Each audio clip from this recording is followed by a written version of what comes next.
Baik, assalamualaikum warahmatullahi wabarakatuh. Nama saya Muhammad Irfanul Haq, NIM 431 19085, kelas ilmu kalam A. Yang pertama yaitu menurut saya ilmu kalam perlu diberikan ke masyarakat karena ilmu kalam termasuk dasar-dasar Islam yang mendasar. Ilmu yang perlu didalami mengenai agama. Manfaatnya lain yaitu yang pertama yaitu agar masyarakat tidak melenceng dari pengetahuan Islam. Yang kedua, memperkuat dalam pengetahuan tentang Islam. Yang ketiga yaitu dapat menerapkan secara konsisten amalan Islam. Untuk yang nomor 2 yaitu pertanyaannya adalah analisilah korelasi mengenai kebersamaan ilmu kalam menurut filsafat dan tasawuf. Menurut saya jawabannya adalah ilmu tasawuf seringkali dipisahkan dengan ilmu kalam dan filsafat dalam sudut studi. Di pemikiran Islam seolah-olah ketiganya tidak memiliki hubungan dan relasi kesejahteraan. Padahal pada mulanya ilmu tasawuf hampir tidak dapat dipisahkan dengan ilmu kalam dan ilmu filsafat karena ketiganya menyatu tumpang tindih. Hubungan tasawuf dengan ilmu kalam terletak pada pembahasannya kebenaran dalam tasawuf, hakikat kebenaran tasawuf dengan ilmu kasaf, kebenaran sejati melalui mata hati. Tasawuf merupakan kebenaran dengan melewati beberapa jalan atau markom yang dirujuk ke berupa nas Al-Quran dan hadis. Ilmu kalam ditemukan keset iman. Definisi keilmuan ilmu kalam hubungan ilmu tasawuf yaitu filsafat terletak pada soal pencarian hakikat. Ilmu tasawuf adalah hubungan ilmu kebersatuan dengan kehendak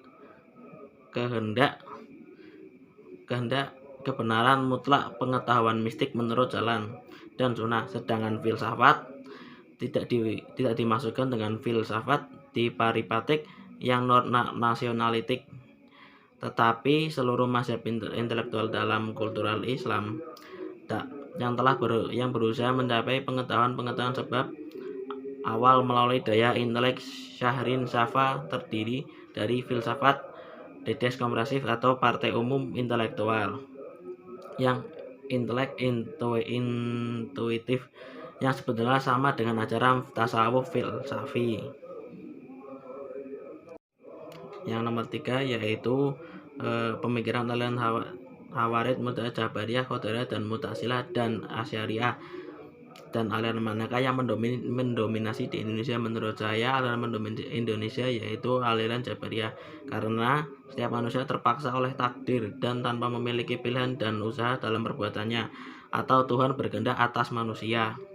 Yang kedua yaitu Qadariyah, manusia memiliki kuasa terhadap perbuatannya sendiri. Yang ketiga ada Mu'tazilah, Tuhan memberikan kehendak bagi manusia dalam menentukan kehendak dalam perbuatan. Yang keempat ada Asy'ariyah, meyakini sifat-sifat Allah dan kemudian mengedepankan amal dan dalam memahami Al-Quran.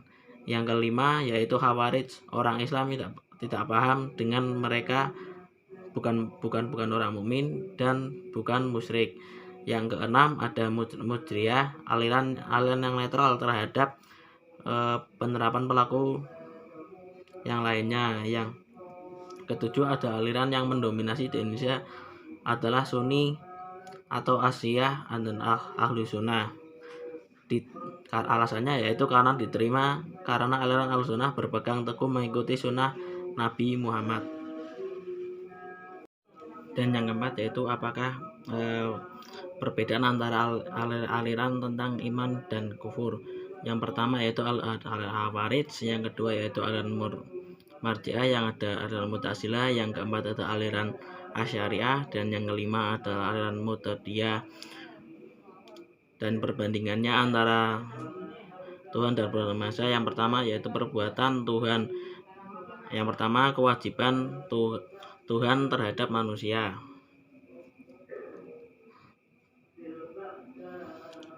Dan perbandingan aliran tentang kehendak Tuhan mutlak dan keadilan Tuhan. Yang pertama yaitu ada mutlak Tuhan, yang pertama Mu'tazilah, yang kedua ada Asy'ariyah, Yang ketiga DC Mu'tazilah. Nah, yang kedua adalah keadilan Tuhan. Keadilan Tuhan menurut kaum Mu'tazilah mempercayai pada kekuatan akan kemerdekaan serta kebebasan manusia. Yang keadilan Tuhan menurut aliran Asy'ariyah, kaum Asy'ariyah menolak paham Mu'tazilah bahwa Tuhan mempunyai tujuan-tujuan dalam perbuatannya. Terima kasih. Wassalamualaikum warahmatullahi wabarakatuh.